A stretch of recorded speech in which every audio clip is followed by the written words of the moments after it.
Good evening, ladies and gentlemen, and welcome to Dittofitness. My name is Andre Ditto. I'm your host. Tonight, I'd like to talk to you about something that I feel that people are not always very comfortable talking so openly about. And this is a topic that they say comes very naturally, but it doesn't always seem to be that way. And the topic tonight is love and art. It's something that has always intrigued me in the sense that watching people interact and caring for each other, etc., how they display love and sort of express love to each other.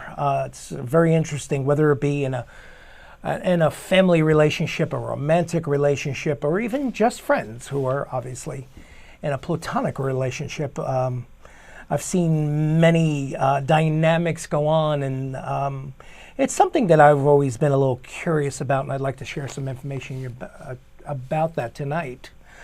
Before we get into the topic, I'd like to talk to you about, obviously, we're in the middle of winter here, and obviously the weather has not been very consistent in the sense of that one day it's 40 degrees, the next day it's snowing, we're getting 6 inches, and we don't know what to do.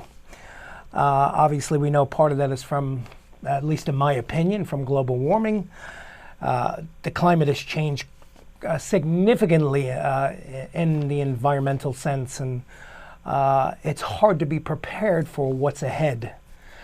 Guess what I'm driving at is, how can we sort of prepare ourselves a little bit better for what's happening out there? One of the things we can do, obviously, are keep ourselves in shape and keep warm.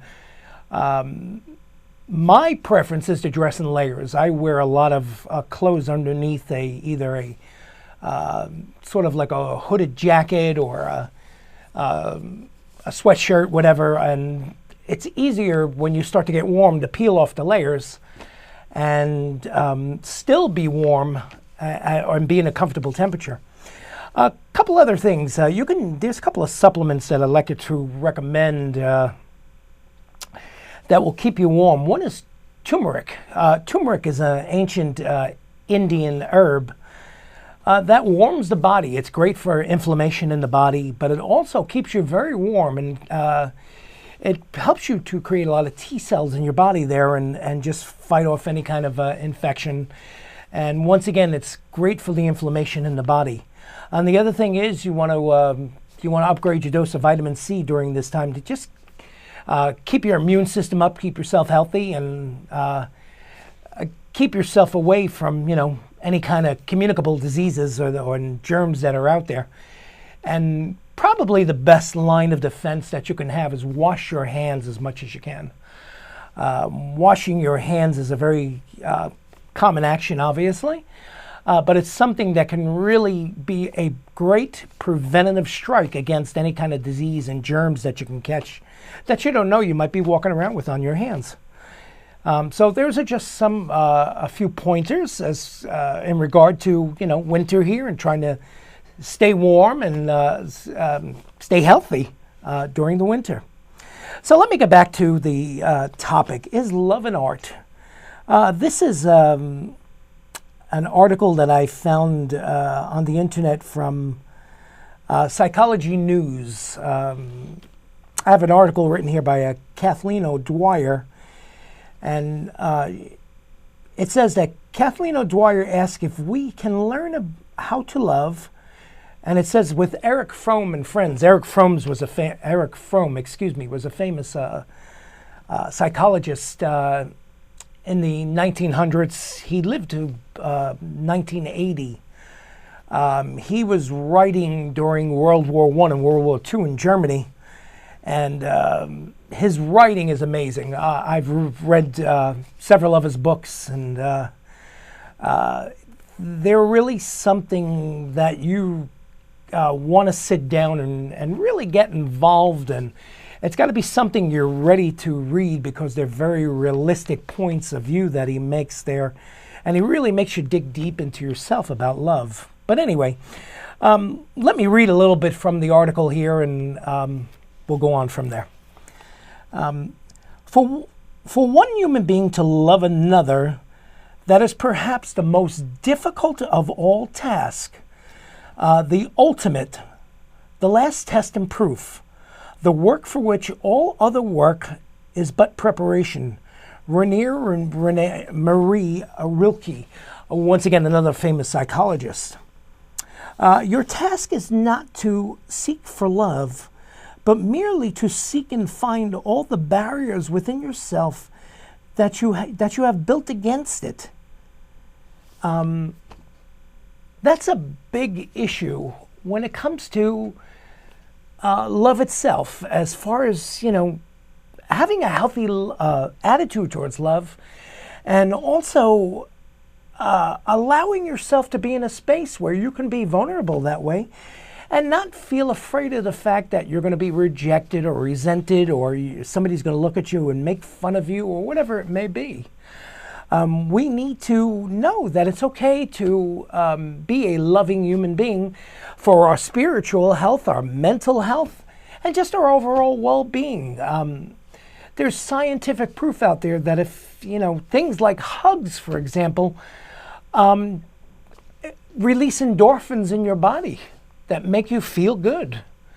So imagine, just from being hugged, from just a little show of affection, we can feel better. It can stimulate our system, our immune system. So imagine what love can do for you then. Let me go on here. Love is a universal phenomenon. We all need to love and to be loved. An acknowledgement of this need is beautifully portrayed by Raymond Carver in his poem, Late Fragment. It's from Staying Alive, Real Poems for Unreal Times. I'd like to read it to you. It's just a short poem. And did you get what you wanted from this life, ever so? I did. And what do you want? To call myself beloved? To feel myself beloved on earth? So basically he's saying that, I believe he's saying that he's been loved, he's shared love, and he's saying that you need to find your love, to reach out for it and sort of possess it in a sense, but share it with everyone, so this way everyone can share in the feeling and the healthiness of love. Let me go on here. However, love is also a uniquely personal experience which can never be fully articulated. From a philosophical viewpoint, the concept of love raises many questions. What does it mean to love? What is the relationship between love and self and love of others? Is love an instinctive emotion, or is it a decisive and rational commitment? And it talks about the book, The Art of Loving, by the German philosopher and psychoanalyst Erich Fromm, which I mentioned before. Excellent book. I've read The Art of Love, and it's really makes you think about what love means in this society and how we portray it, how we sort of have our own conception of what love is. Let me go on here. The book examines these questions and others relating to love, and he puts forward a strong argument that love is an art which must be developed and practiced with commitment and humility. It requires both knowledge and effort. Fromm provides specific guidelines to help his readers develop the art of loving, and his assets that love is only the sane and satisfactory answer to the problem of human existence. What does that mean? In my interpretation of that, and knowing the work of Fromm, is that he's saying we all need love to exist, in layman terms here. We all need some kind of caring, of embracement from someone else in our lives to feel a good existence. I'm sure we all exist without love to some extent, in my own opinion, but it's somewhat of a non-existence, I believe, simply because of the fact that we can't always, we can approve of ourselves and we can, accommodate ourselves, etc. But and we can also love ourselves. But I believe that we need someone else to say, hey, you're doing a good job. You know what? I really care about you. I love you, and I appreciate your being. I think that's really a big part of what goes on in our lives and what people are seeking through things like, finding companionship and whatever means you do that. And I think that plays a big role in a lot of people's lives, and I think that's why people get married and they stay together for many years, and they share a common space because they want to enhance this love and they want to share love between each other. Let me go on here.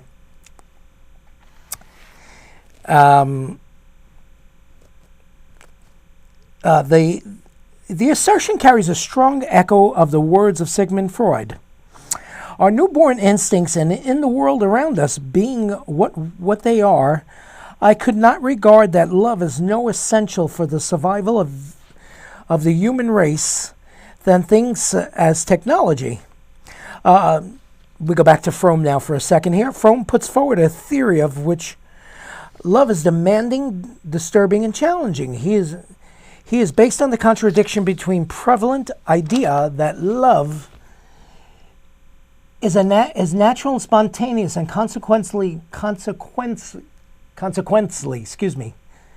not requiring application and practice, and the incontestable evidence of failure of love in personal, social, and international realms. I think what he's trying to say is that Freud believed that love was very mechanical, that it was something that we can turn on and off, and that we could just sort of, put a quarter in the machine and you'll find love. And using an analogy here, and Fromm obviously disagrees with that and says that, that love comes from within, that it's something that is nurtured, it's developed, and it's something that people sort of draw out of us when we meet someone that we have this chemistry, and that's what chemistry is all about. Finding someone where something just kind of triggers an emotional feeling inside you, and those endorphins start flowing, and then you start to feel really good. If you were having a bad day and you happen to come across someone who is just nice, even for that matter, and you connect on that level, you'll automatically just start to feel better. My name is Andre Ditto. You're watching Ditto Fitness. Today I'm discussing the art of love. Is love actually an art, or is it just something that we can turn on and off? I think it's very important. Once again, I think it's a topic that people don't generally discuss very openly and quite frankly, to some extent, very honestly, because they're afraid of stepping out of their comfort zone and being vulnerable. When we are vulnerable and we do step out of our comfort zone, it can be a very frightening thing to a lot of people. It could bring on a lot of emotions. It can make us very defensive. It could make us actually angry. It could make us do things that we normally wouldn't do because it's such an overwhelming feeling. And it's something that I believe that we need to share more of. We need to open ourselves up to more and not be afraid to discuss, because it can only enhance the quality of your life. Not only as a good feeling person, but as someone who can grow more from it and can share it with others. It will just enhance your life very much. Let me go on with the article. The human need for love is rooted in our awareness of our individual separateness and aloneness within the natural and social worlds. This is one of the existential dichotomies which characterize the human condition, and I quote here from Fromm, "Man is alone, and he is related at the same time." So what he's saying is that you're alone, but you're never really alone. And Eric Fromm wrote a book called The Escape from Freedom, and it's all about people trying to escape from themselves. And that, I believe that quote comes from that book. So what he's saying in that quote, he's saying is just that we're always trying to escape from who we are rather than embrace ourselves, where we really need to just sit down and be who we are and not be afraid to love. Let me go on here. Many philosophers have addressed this paradoxical aspect of being human, and there has been a general consensus on the essential relationship between well-being, flourishing, and even survival. And the experience of loving relationships and friendships. As the Irish poet Brendan Kennelly notes, "The self knows the self is not enough. The deepest well becomes exhausted. The possibilities of love exist within acknowledgement of this insufficiency." Once again, embracing yourself, recognizing yourself, validating yourself for who you are will bring you to a point of loving you. Self-love is a wonderful aspect of this life. And it's something that I believe that people don't do enough of. And people, I think, are afraid to be called egotistical and self-centered, etc. But I believe when you love yourself, you become a very compassionate person. You become a very external person, extroverted person. You become much more caring and giving, and just your life changes. Your persona changes, and it really just affects your mental health. You are much happier. You're much calmer. You're always in a better frame of mind when self-love is present, and you can share the love of self with others and let them know that it's okay. And it's okay to share love with others and tell them that you do love them, you do care about them. There's nothing wrong with that. That will enhance your life in many ways. There are many scientific studies out there, as I said earlier, that will tell you that love is something that we all need in our lives, and that it triggers emotional buttons in us, in a sense. And it just sort of overwhelms us with this goodness, all these endorphins, as I mentioned earlier, that just make you feel good and make you a better person for yourself, but also for society, which is a wonderful thing because we need more of that in our society, as we all well know. Let me go on here. According to Fromm, aloneness creates an experience of an unbearable prison, which may be a significant force of anxiety, shame, and unhappiness. The deepest need in man, and of course in women as well, then is the need to overcome his separateness, to leave the prison of his aloneness. Therefore, the individual continually reaches out for connection and communication with others. He or she strives to obtain the experience of love. So, basically he's saying you kind of box yourself in when you spend too much time alone. But when you branch out and you just, try to reach out to people in some form or another, you're going to enhance your life. So I think you get the message here of what I'm trying to say, that love is something that we do need in our lives, and it will make us a more fulfilled person. It will make us a more complete person, and it starts with self-love. Let me go on here. Thus, one's essential aloneness and need for relationship and connection propels the desire for mutuality and intimacy on a variety of levels. However, when this desire is grounded in the belief that one's fulfillment can be achieved through the devotion and support of another, The emphasis is placed on the experience of being loved rather than on loving.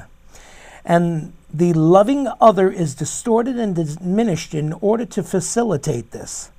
This need basis motivation is not Fromm's understanding of love, and it does not answer the problem of human separateness.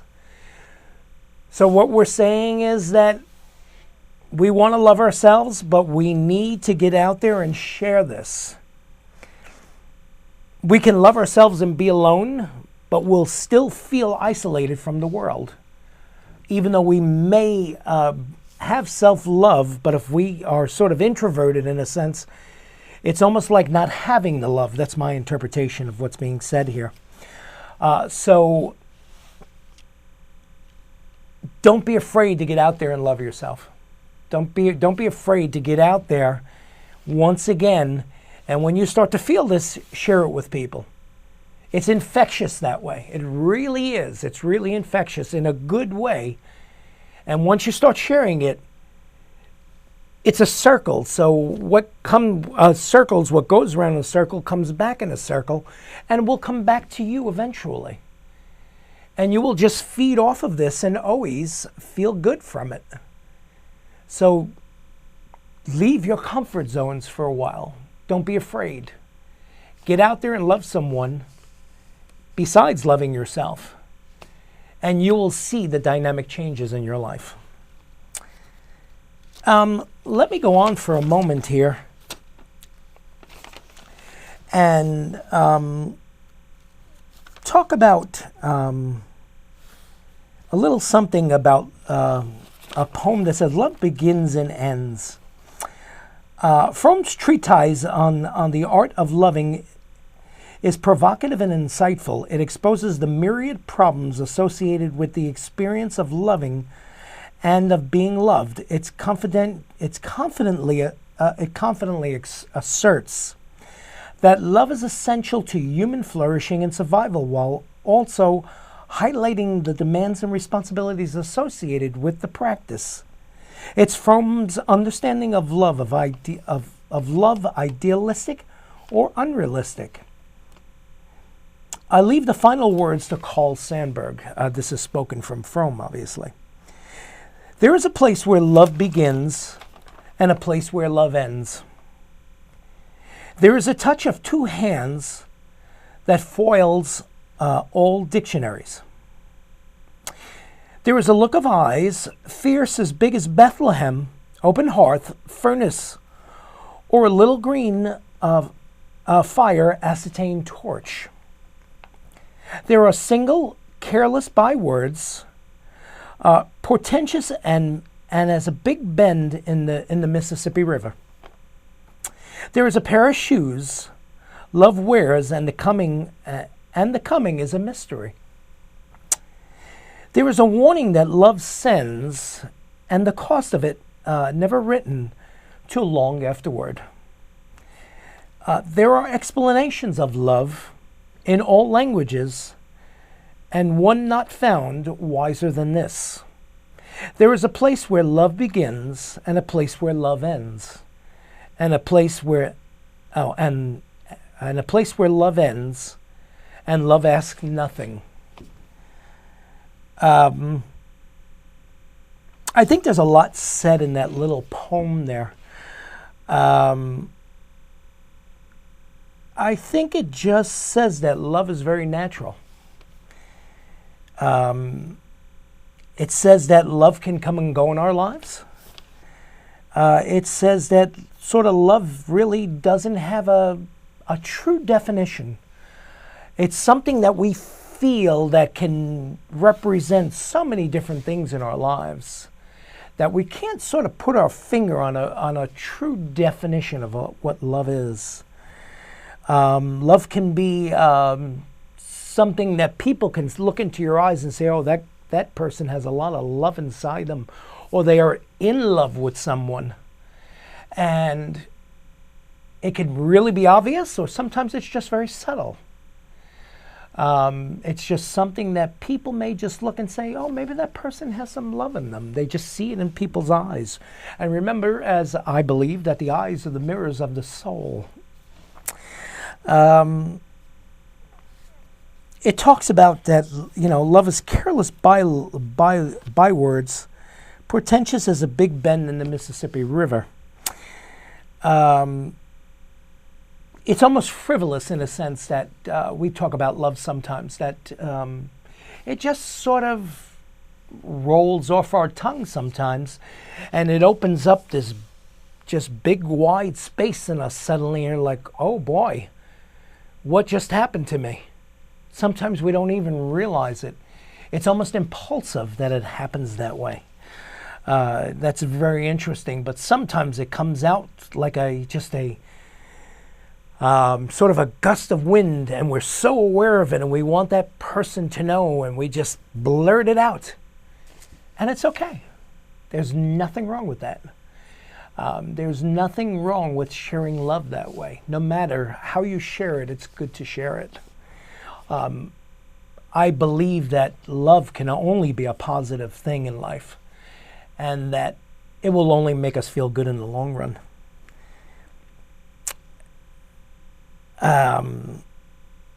The cost of love and the warning that it sends us may never be realized until long afterward.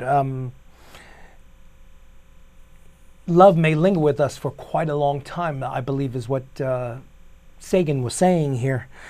And that sometimes we never realize it until long afterward. Sometimes when it has even gone. Like when we part from a relationship with someone, whether it be a husband, a wife, or friends, we don't realize that that's part of it. Ladies and gentlemen, we've come to the end of the show, so I would just like to say, don't be afraid to love people. Don't be afraid to be affectionate and share with people and give to people from a loving perspective, from a loving viewpoint. You'll help yourself to grow. You'll help your peers to grow. And also you'll bring a lot more love into the world, which we definitely need. I want to say thank you very much for tuning in tonight. My name is Andre Ditto. I've been your host. Please keep tuning in. In the future, I'm going to have some guests on the show for you, which will bring us some really informative information. I want to say namaste. Your health is always my concern. Good night.